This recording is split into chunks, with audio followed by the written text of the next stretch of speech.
Welcome to Sales Training for Podcasters, the podcast designed to better your sales process. We'll be sharing tools, tips, and techniques, whether you love sales or hate sales. If you've got a product or service to sell and a podcast, you've come to the right place. Now, here's your hosts, podcast strategists, Doug Sandler and JJ Flizanes. Welcome to Sales Training for Podcasters. I'm JJ Flizanes. Thank you for downloading today's episode. Today's episode is an interview that I did solo with Tracy Enos, and it has a lot of health and wealth components to it since I was originally interviewing her for my show. And so the lessons in the beginning of the show are more health and overcoming adversity. And what you'll learn throughout today's show is about how she used that to leverage learning lead generation and becoming a LinkedIn expert. Now, why is that important to you as a podcaster? Whether you're using LinkedIn to get guest to client strategy interviews, or you're using it for lead generation for having interviews of top professionals in your space, or possibly even using it to get clients directly, LinkedIn is a place that you can be using and leveraging to increase your business regardless of your strategy. So that is why we're sharing it today on Sales Training for Podcasters. Tracy Enos is an endorsed top LinkedIn advisor and a single mom of 4. In July of 2015, she sustained 3-degree burns, a 6-day stint in the burn unit, and 5 surgeries in 9 months. She wrote her first article the following October, and it was featured in LinkedIn Pulse and generated 5 figures in just 2 hours of work. With over 21 years of skilled experience, Tracy serves a wide variety of clients, including entrepreneurs, small to mid-sized companies, startup ventures, and internet media organizations. A seasoned business and internet media coach, Tracy drives core business processes for clients she serves, including LinkedIn training, profile makeovers, and consulting. I hope you enjoyed today's episode. Welcome to the show, Tracy. Hi, JJ. Thank you so much for inviting me and excited to be here today. I'm excited to have this conversation with you for a couple of reasons. One, I know that you've been through a lot and it has paid off in ways that most people going through all of those things would not foresee. So it's nice to get to the other side of something and be able to look back and say, oh, that had to happen for a reason. And while I wouldn't wish it on anyone, like it had a point. And here we are. And the knowledge that you've gained and the specificity of what you do in the world and how you help people is great importance to me and my community, to my mastermind members, to anyone that I coach, business-wise, because I think that you're an expert in a platform in LinkedIn. People heard that on the bio. And LinkedIn's one of those places, I'll be quite honest, I literally shy away from because I'm like, like it annoys me. We'll talk about it. It annoys me. And it didn't seem like it's the right fit for me, but I know that's just all my stuff. So first, let's tell everybody a little bit about your backstory and, where you started in the business world and sort of, what had happened and led you down this path. So you want me to start where the fitness portion came in first? Well, yeah, let's into the reason behind the traumatic event. Well, I think let's start with your relationship to your health. Well, being a former or aspiring, should I say, fitness competitor, I took my health seriously and then life happened. And between divorces and children and being a single parent, things went to the wayside and that typically was my health. Not to mention that, alcohol came into play very, it's really hard to go through a divorce, especially if you're alone with a whole lot of support, with not a whole lot of support. I'd say an alcoholic, but alcohol does different things to different people. And for me, it made me eat. So I ate more and I ate late at night, which isn't conducive to a healthy physical self. So I ended up with some additional health issues because of that, which I'm still working through. And it's been 3 years of working through them. But at one point I said, enough is enough. And then, as a matter of fact, with, during the pandemic here, the alcoholism has skyrocketed and I decided no more. So I haven't had anything to drink since June. I decided that's it. That's it. I was sick and tired of being sick and tired. And about 2 or 3 weeks into it, I was taking a trip to Costco. And on the way home, I just did a detour, went to the gym of the trainer that I knew very well because I had worked with him 6 years before. And I walked in, just on a whim, and I signed up for training. And I've been with him ever since July. And it's been pretty good. I feel fantastic. So 35 pounds down now, but it's not easy. I mean, I'm in perimenopause, being 51. And, injuries resurfaced, the old injuries from the 90s, from, working out in the gym 6 days a week, trying to, get to a competition. Shoulder injuries, hip injuries, hamstring injuries, knee injuries, all showed up. So the goal, for me was not to get frustrated and quit, which I think a lot of folks do. And it's more than just getting to the gym. It's a mindset of being at the gym or getting up in the morning and making, it a point to get all your water in, to get your macros in, and it's hard to do for many people. It doesn't matter whether you work from home or you work in corporate America. It's tough all the way around, but it can be accomplished. Well, it sounds like you're on a great path and that you're happy with the results that you're getting and what the time that you're putting in. Let's go back to where your health and your business kind of meet in that perfect storm, so to speak, all the things that kind of led to your business, because you weren't always a business owner, right? No, actually, it kind of came around by accident. I was laid off from corporate America twice within 4 years between 2008 and 2012. In 2008, I worked for National City Bank. I was on the retail banking side, originating home loans. And so with, the financial crisis of 2008, 2009, National City Bank was one of those banks that didn't get bailed out by the government. There were a lot of hot water. So PNC Mortgage came in and bought them out, but laid off everybody on the retail side that wasn't in their home state of Ohio. So working, from my house out in Branson, Missouri, rural America, we had 18 months of inventory and it's a second home market.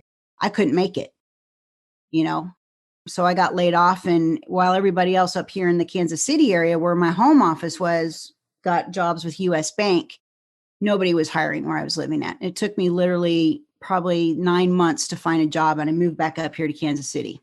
So, and then I was back I have my mortgage broker's license. So, I kind of did a double dip with, as long as they weren't federal mortgages like FHA, HUD, VA, that kind of thing. Then, I was able to sell houses on the conventional side and make money off the mortgage. But once that was over, I still had my broker's license, moved back up to KC, and became the managing broker for a firm in Midtown, Kansas City. And we had a huge foreclosure market, and she had capitalized on that. And we were able to do 80% of the foreclosures in the city with Freddie Mac and Fannie Mae. So when that dried up in 2011, I have a funny story about my last transaction about that. But, she moved offices. She shut down her personal office and went to Keller Williams and decided that she wanted me to be her buyer's agent, but pay the Keller Williams split and her a split, which means I make no money. And I told her she could go fly a kite. So from there, I just kept my license active just to refer out folks to other agents within the office. And I dabbled in insurance and paying $8 to $30 per lead. Come to find out that my biggest competitor was getting, to the potential leads before I was and closing deals. So I went broke again. So I found a job on LinkedIn from a company out of Carlsbad, California. They were a nutrition company and they sold their products in Sam's Clubs and Costco's. So I applied and I got hired on the spot, and I went back to making $10 an hour plus commission, depending on how many boxes you sold per day. And so you could make up to $20 an hour, doing a 6-hour shift. And within a week, I was the lead for all 7 stores here in the city, all the Costco's and Sam's Club. And within a month, I was the regional manager's, one of the regional manager's assistant. So I became assistant manager, and I handled the stores in Kansas, Missouri, and Arkansas. And then within a month after that, I was in charge of 7 stores. 7 states and 83 stores. And I was making 6 figures. And within months, I got laid off again. because they partnered with a pharmaceutical company and blew through all their investment money in 3 months. And they pretty much told them, you lay off all your field staff or we're going to shut you all down. And so that's what happened. And so in November of 2012, I lost my job again. I mean, almost to the day. It was like October 2008, November 2012. And my sister, the prior summer, we had a family reunion and she had inoperable brain cancer. I love my sister, Terry. And she herself has an amazing story of corporate America and then opening her own freelance graphics business. And I came to her and she sat me down before she passed away and said, you have what it takes to open your marketing agency. You just got to get out there and do it. And I know it's scary with 2 children and not a whole lot left in the bank. And you just got to get out and do it. And the February 13th, it was final. I mean, I got my LLC and everything, and I was on my way to starting my own digital marketing agency. But the going was tough, really tough. Couldn't get jobs in my own backyard. Went to all these networking events, the ones that are like the chamber events or the BNI events, events like that. And I would go and have a couple glasses of wine and chit chat, but no business came out of it. Tracy, can I stop you? What were you selling at those events? Digital marketing services. That's what I was selling. So those were things like building WordPress websites, getting these companies on Google Maps, doing some reputation marketing, getting them all set up in business directories, getting their commercials, indexed in Google, doing some light SEO.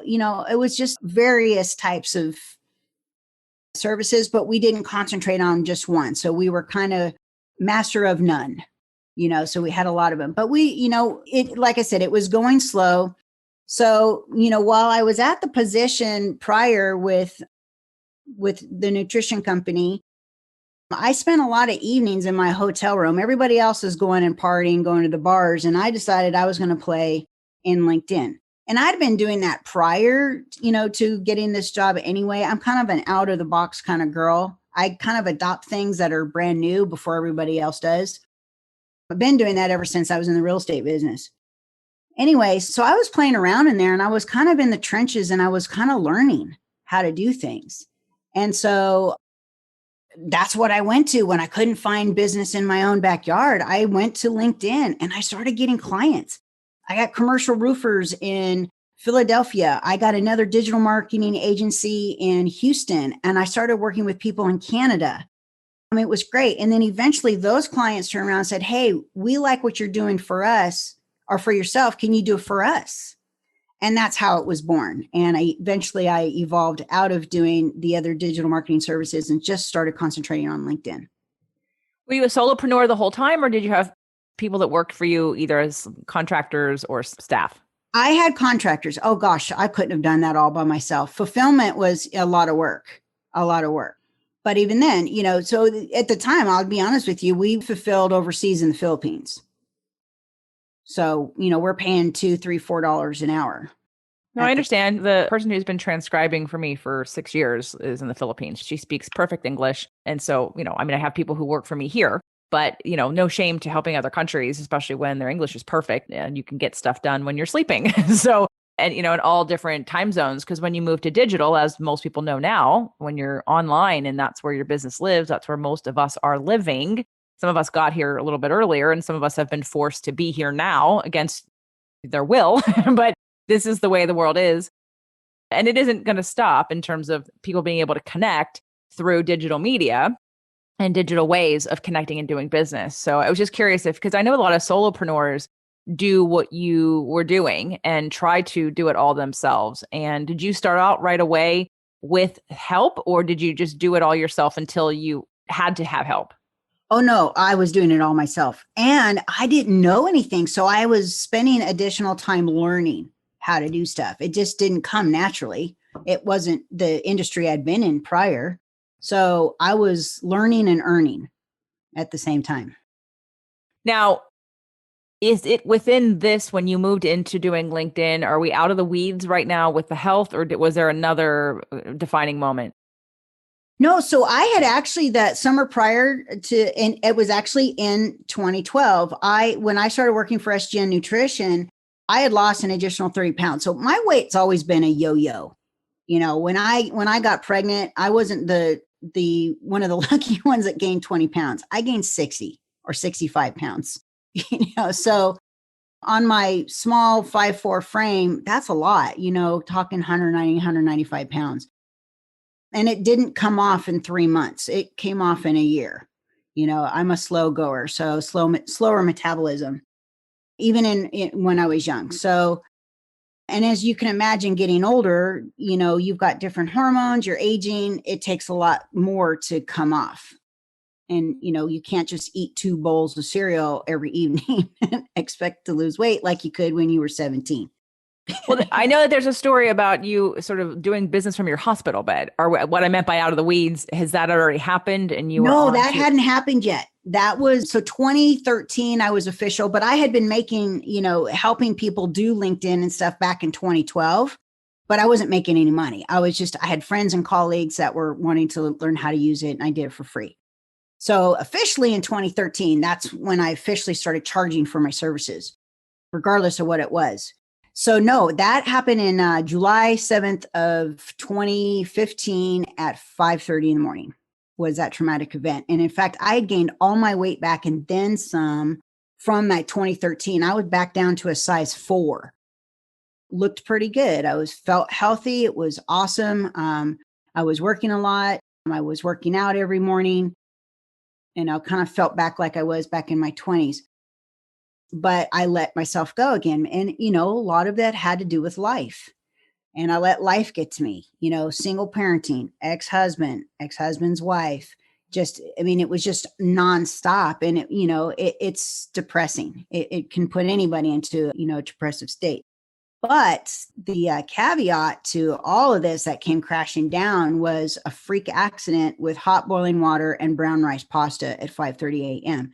I had told myself I was going to get back on the gym train, and I was preparing meals for the week, which happened to be on a Tuesday morning. But so I was going to do this, and that colander and that pot, I didn't want to burn my feet because I'd overfilled it with boiling water. And I'm probably, 5 steps away from my stove to my sink. And, I'm a blonde. Well, I'm a bottled blonde. So if you look the part, you must act the part, right? So I put the colander on top of dishes that were in the sink. Please don't do that. Make sure you clean out your sink and put the colander in. And so I tried to make it to the sink and get that pot over to the colander before burning my feet. And what happened is that the tip of that pot hit the colander and it all came back on me, every bit of that pot. And it wasn't a little pot either. And so, so what ensued ended up being 3rd-degree burns and a 6-degree stint in the burn unit in Kansas City. And it was traumatic. But so, I had been working in LinkedIn prior to that, and I'd make some great strides. And at this time, I think, that was 2015. I'd been making money using LinkedIn, 3 years then. But I built a foundation in LinkedIn. And that foundation is knowing who your ideal prospect or your client is, deep diving into what are their demographics and, what are the psychographics. And then, brainstorming what might they type into LinkedIn to find the products and services to help them with their problems, right? And then developing your profile in that respect where it really speaks to the ideal client and pre-qualifies them, but yet at the same time still showcases your authority and expertise, as well as humanizing you, because at the end of the day, it's a personal profile. It's not a company page. And people want to get to know you. They want to know that, feel that you're likable, that you know what you're doing. And at the end of the day, you can provide them with results and outcomes that they're searching for to solve their problems. And so because I had done that, and I'd been on podcasts, I've been in speaking gigs. I worked with SCORE for 4 years, doing free workshops on LinkedIn. I had been around, the circuit with seminars and stuff all over the United States. I invest in myself every year if I can. And so some people had known me. And so my second or third day, I think it was my 3rd day in, I'm doped up. Morphine, lorazepam, I don't know, whatever painkillers they had. I can't even remember them all because they were cycling them. And I get a phone call on my cell phone. Don't ask me why I had my cell phone on me or why I even answered it, but I did. Might have been the morphine because morphine makes me laugh. And so I answered the phone, and somebody I'd been talking to before, but hadn't really pulled the trigger on anything, got down to business with me. He didn't know I was in the hospital. Only he knew later after I got released, and I called him before we scheduled services. But I landed a $3,000 coaching contract doped up on morphine. Now, here's a disclaimer. Don't do this at home or at the hospital. So I don't recommend that you do this, but it was kind of an eye opener that, that foundation, if you've built that foundation and you have your basics in place, no matter what situation you are in your business, or in your life, you can go back to making, money. And even in like, if it's a pandemic, no one saw this coming. But because of that foundation that I have built, I'm no stranger to working from home. And I know it's new to a lot of folks, but that didn't mean I didn't take a hit too. But I knew what I could go back to do. I could get back to basics because I have that foundation, and I can pull the trigger on a campaign that doesn't include growth hacking or shiny object here, shiny object there that, will stop you from, really generating leads. Well, I love that you announced and said that you invest in yourself every year if you can, because that's very important. I talk about that all the time. And in all ways, right? Mind, body, soul, that's my brand when it comes to everything that we do. And it all needs to be in balance. But what would you say in terms of, would you have pushed yourself as far or known what you knew if, like, what was the biggest lesson, if you will, other than making sure your sink is clear before you put a colander in it? And besides that lesson, do you think that there was something that you were sort of resisting or unwilling to really accept or do or take a chance at, that this accident sort of forced you to learn or experience? It actually took about almost a year for me to come to that conclusion. Right away, it didn't sink in. At that moment when that happened, and over the course of the next few months, I was in survival mode. Obviously, for those of you listening, the third degree burns are on my left arm, and they're from nearly my elbow to my armpit underneath. So as you can imagine, I had a hard time typing in the beginning. So it was only after a few months. I ended up doing 5 surgeries in 9 months, and I was in a compression sleeve for a year. So, and I couldn't go out in the sun. And I didn't want to anyway. I ended up becoming a hermit. I hibernated. I drank more. I not necessarily didn't eat more. I just ate the wrong things. I ate at the wrong times. I did not want to go to any of my kids' extracurricular functions. My, youngest plays basketball. My other was a varsity cheerleader. So it's basketball games, it's football games. I tried to hide as much as I could and not be seen at all. And this is when video wasn't all that popular. So like today, it's kind of almost a given that you have to get on video. But back then, if it were the same today, you wouldn't see me on video at all. And so, because of that, I gained more weight. And I kind of went into a depression. And finally, I went to my primary care doctor the following May. And I said, I don't know what's going on. I feel like crap. I've ballooned. I don't know, whatever. And she sat down. She goes, I don't need to send you to a psychologist to share with you that you're clinically depressed.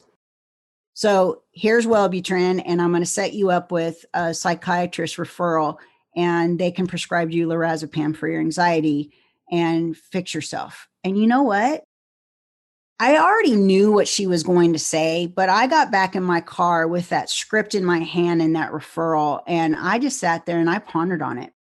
And as a matter of fact, I sat on it for a week, and then I finally decided that, you know what, I'm not going to put a Band-Aid on this situation, because that's I'm not saying that, pharmaceuticals aren't appropriate in certain situations, but I'm saying for me, I didn't want a Band-Aid, and I wanted to sit there and I wanted to, pull myself out of the funk that I was in and get out of my own way. And I did that. And in the next 6 months, I made more money than I did the following year after the burns. And I didn't say it was lollipops and rainbows all the time. Look, there were days that I just wanted to curl up in bed and hide, because I still had the anxiety and the stuff. To me, I'm thinking the 3rd-degree burns, these are my scars. People are they're going to look, they're going to stare, they're going to think, less of me. All those feelings and those thoughts come into your head, and they're not true. It's just yourself, talking to you, not getting out of your own way. And even today, I'm very careful not to wear certain shirts. It's very tough to go through, and I don't care what your scar is, whether it's physical, mental, or emotional. Sometimes you just got to learn how to get out of your own way. And that's what I did. Yeah. Well, of course, that's what we support on this show. So anyone wouldn't expect anything less. Not because, again, like you said, pharmaceuticals, whether it be whatever the story we're telling ourselves, that we aren't victims. Even if we get victimized, we're not victims, and we can decide how to respond to that. And even when we want to curl up in a ball, and sometimes that's the right thing to do. Have your emotions, allow yourself to feel, allow yourself to grieve, allow yourself to be mad. Too often we're numbing, and that's where the alcohol comes in and the food comes in and the, workaholism comes in, or, we're not going to outrun our feelings. So you're either going to hold them in. Depression is mostly repression, right? So there's like this fear or things that we're not allowing ourselves to experience or work through.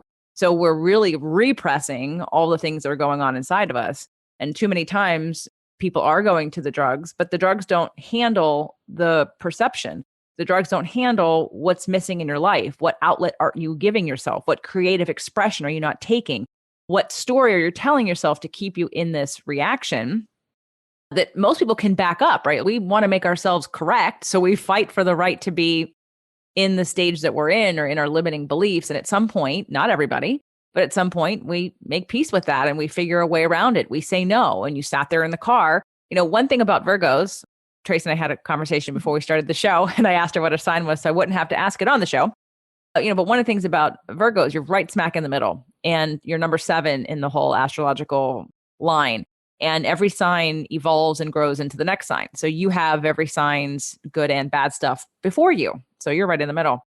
And, Virgo is known as the virgin, and the virgin is sort of like do the right thing. Virgos care what other people think about them. They want to be perceived as doing the right thing. They want to follow the line. They want to follow the rules. They want to do it, dot their I's and cross their T's. And so one thing that's been very clear through your story is your dedication to whether it be the right thing or just doing the thing, like figuring it out, not stopping, looking for that stability as an earth sign. Virgos, Capricorns, and Tauruses care a lot about stability. And I think but stability working for someone else is an illusion. And sometimes that lesson has to be learned in ways that are uncomfortable. And so the path leads us to the lessons that we need to learn, or they keep repeating.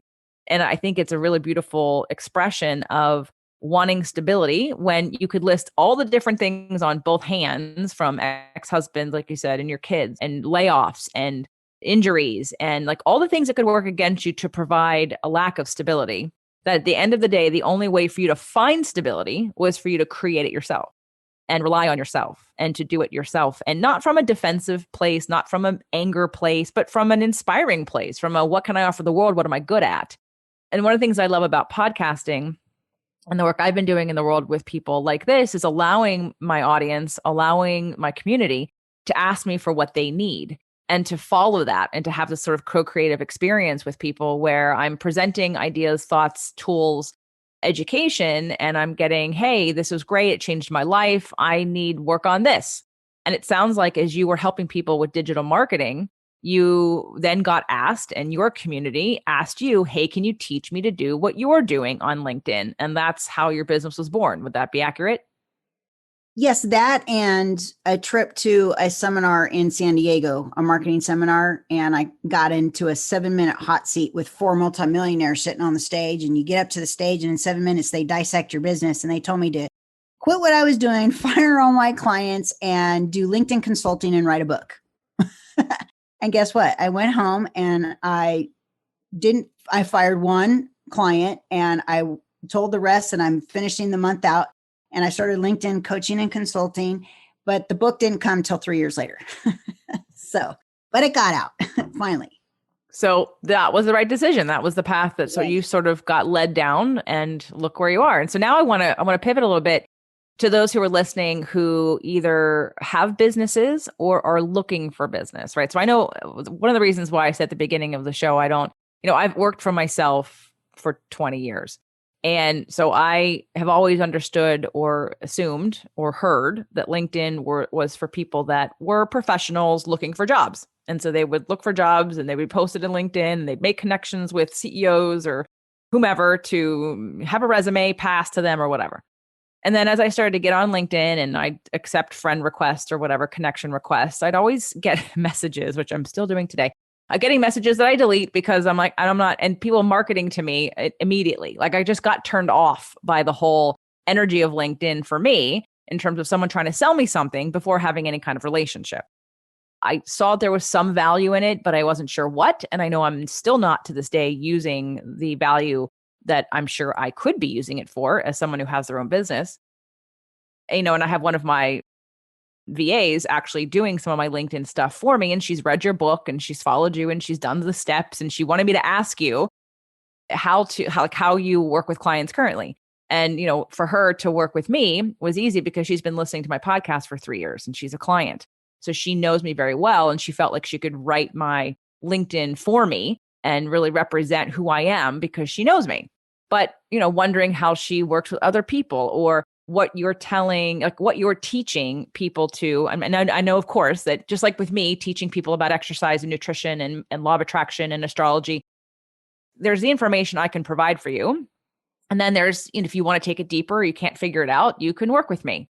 So what's the information? What kind of education, what kind of information do you provide people or tell them about using LinkedIn sort of in those first couple of steps before, they decide, okay, I'm ready, I'm going to hire you now? Well, first and foremost, LinkedIn has evolved since the platform began back in 2003. So I'm going to be honest with you. It wasn't LinkedIn that evolved. It was the members that started changing the way it evolved, and LinkedIn took notice and said, okay, now we're starting to see how our members are using it. Maybe we need to evolve with them. So yeah, is their talent solutions probably a biggest portion of their revenue today? Yes, it absolutely 100% is. But for the rest of us who are business owners, service professionals, entrepreneurs, authors, coaches, consultants, even, Fortune 50 companies, we're all using it in a different manner. And JJ, what you had just mentioned is you get the people on there that think that they're going to use LinkedIn to spam others and not build that relationship first. It's going to happen. I've seen it getting a little bit worse. Even me, as the LinkedIn, girl that knows how to do this. And I teach to build that relationship, but you got to get a conversation started in order to do that. I still get the spam messages too. I don't delete those though. I just turn around and give them a tip, a hot tip. And sometimes those turn around and turn into clients, or they want to stay in my network, and which is cool, but not always. But I would say this, LinkedIn is really great for business to business, whether it's you want to find your clients on LinkedIn, whether it's you want to find referral partners on LinkedIn or joint venture partners, whether you're in a sales, a sales professional or marketing professional, and you've got certain companies that you want to, get your foot in the door in, like let's say Oracle or Microsoft or whatnot, those high level positions. You can find those people on LinkedIn and connect with them and develop a relationship. But there's so much to LinkedIn that it really is a mystery to a lot of folks, and it can be very overwhelming. But the first thing, like your assistant just did with you, is all starts with your profile, because 99% of what you do on LinkedIn as far as activity is concerned is tied to your personal profile. So let's say you go like or comment on somebody's post in the newsfeed or even their article, they're going to get curious and they're going to go back and probably do what? They're probably going to look at your profile. So you don't want to miss an opportunity there if your profile sucks, which I still find about 95% of the people on LinkedIn are doing it wrong. But I can always, even if somebody's developed their profile, we have a reverse engineer system that we use where we really use it to not only, which I mentioned earlier in this conversation, but we want to make sure that you show up and are visible when somebody searches for whatever you have to offer in the search engine, which we call that profile visibility. So much like in Google, you want to search engine optimize your website so that it gets found for certain keywords. you want your profile to do the same. So do you think people are using in my mastermind program, we've had some experts come in, guest experts talk about, let's say, Instagram marketing or Pinterest marketing. And one of the biggest things I think we learned about Pinterest marketing, for instance, is how many people are using it as a search engine for many things. And that takes it out of the only for recipes and whatever else you're using it for in the food space that isn't relevant, like how many people are looking for things and then can find them there. So now let's go back to LinkedIn for a second. Are you saying, or what, like for me or the average, let's say, health professional who may be looking for clients? I'm not looking for clients off of LinkedIn necessarily. I actually would rather people go to my podcast. So that's my funnel, because I'm not the average personal trainer on any level. And so you have to know, like, and trust me. And I find my podcast is the best way for me to do that. So I want people to go to the show. But I know there are people who have health and wellness businesses, or just any entrepreneur who do want to get their clients off of LinkedIn. So how are the majority of people using, like, what are those benefits of LinkedIn for the average business owner? Well, let's just take you, for example, first. You may not, want to actively go out and use LinkedIn to get clients. However, you should brand yourself and drive people, whether it's on your company page and or your personal profile, drive them to your podcast. So that's what's good about that, because at some point, if you're using it very lightly, but you're still using it, and people are going to go to your profile. So at the very top above the fold, which is your background photo, your headline, and your about section, you should be talking about your podcast. Most definitely. For everybody else, I mean, it just depends on what your business objectives and what your goals are for using LinkedIn. And it's going to be different for everybody. So once you define those, then you can go out and create your profile in that manner, or content. What we want to brand ourselves, but maybe we're not using LinkedIn to find, we don't want clients, but maybe you still want to put some of your branding stuff out there. So you're going to use the news feed to do that. Or maybe you have a subset of folks in your network that you're connected to that you want to share your newest podcast with. So you can go send them a personal message by doing that. For everybody else, LinkedIn has a lot of moving parts, but you don't need to use it all to make a fantastic income just using LinkedIn and even Gmail. We have a whole system where you have a basic system of just using LinkedIn to a more intermediate and advanced system using a multi-channel or an omni-channel campaign, which gets people off of LinkedIn and into your own sales pipeline, your sales funnel, your CRM, whatever that looks like for you. So it can be used in a lot of different facets. And for those of you who are business to customer, LinkedIn is good for that. It's not just a business to business platform anymore. Will business to customer take a little bit longer to reap some of the benefits? Absolutely. But if you're consistent with it, and then you're starting to develop, or what your audience likes, then you develop more content based off of what they like. And you'll see that your network and your pocketbook will grow. Let's talk about those systems that you mentioned, like the beginner, intermediate, and more advanced. Obviously, it's tailor-made, just like, and talk about nutrition and fitness. It's all very tailored to the person. The sciences don't change. The application and the combination do to each, and whatever their goals are and whatever their lifestyle is. And I even add astrology in there when I'm working with people. So do you have a plug and play? Like, how are you currently working with people with LinkedIn? Well, we don't have anything cookie cutter. And here's why, because like I just mentioned, everybody has a different business objective and different goal for using LinkedIn, and you don't need to do everything in LinkedIn. So we first sit down and sit with the potential client and ask a bunch of questions. So then at that point, we can develop a plan that we think would do them, work for them really well. That could be profile makeovers, whether it's we teach you how to do it. Like, let's say you have more than one people in your organization, and it'll be a lot more economical. So we just like this, do a Zoom call, we record everything, and we have homework in between. So it's kind of a done with you system. For those that are a lot busier or don't feel that they can write really well, even with our help, we have done for you profile makeovers and company page makeovers. Again, not cookie cutter. It's based off of how many people are in the organization, their business objectives and goals. And then we have consulting on a monthly or quarterly basis. And then we have coaching programs too, which, can be as short as 4 sessions up to a whole year. depending on, again, what their business objectives and goals are. And lastly, we have done for you monthly marketing, but we're incredibly selective on who we work with because we have found that the companies have to have assets. They have to have content, they have to have photos, videos, they have to have ebooks or white papers, articles. They have to have the assets in order for us to accomplish a really great marketing campaign for them. And a lot of times we'll do the multi-channel campaign for them. So we'll develop, the messaging and the connecting and building that relationship in LinkedIn. And then when somebody raises their hand, we'll take them off of LinkedIn, whatever that may be. It could be to a webinar, it could be to a podcast, it could be to some sort of landing page, even a phone call. Let's get on the phone and schedule a call. And then, of course, for those that don't raise their hand right away, then we put them into an email marketing campaign and follow up with them. Because sometimes people are busy, not sometimes, but people are busy. And sometimes they won't see the messages in their inbox, or like you, JJ, they're getting inundated with spam messages. So they just don't check their inbox at all, period. They'll connect with you, but they won't go read your message.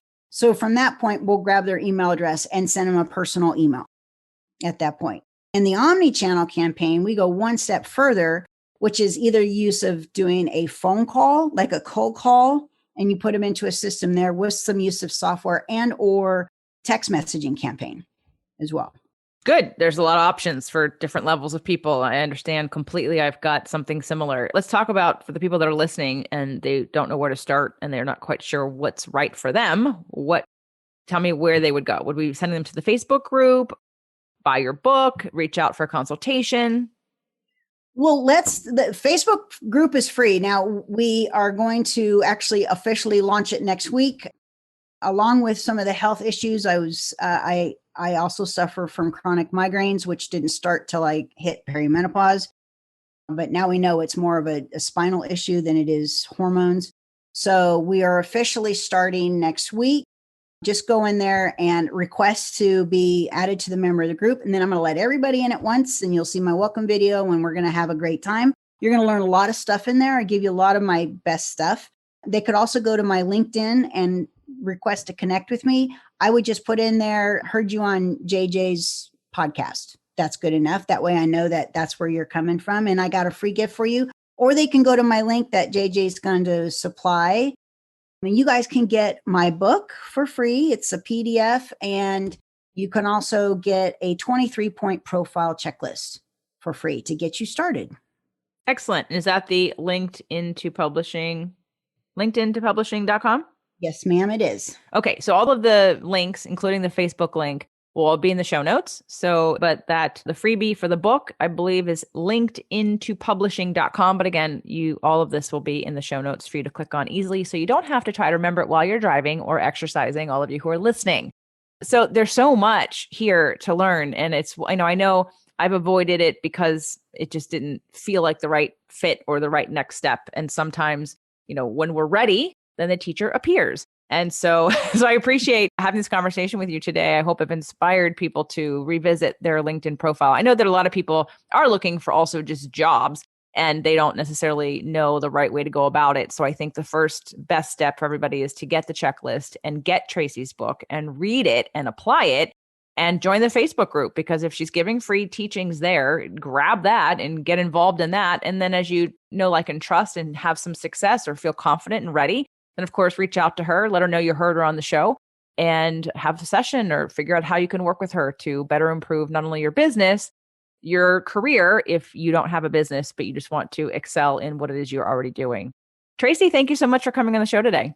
Thank you, JJ. I enjoyed it. Thanks for listening to Sales Training for Podcasters. To get additional information and to access more amazing content that will boost your sales game, visit salestrainingforpodcasters.com. Hey, do us a favor. Rate and review our show on Apple Podcasts or wherever you get your podcasts. Again, thanks for listening.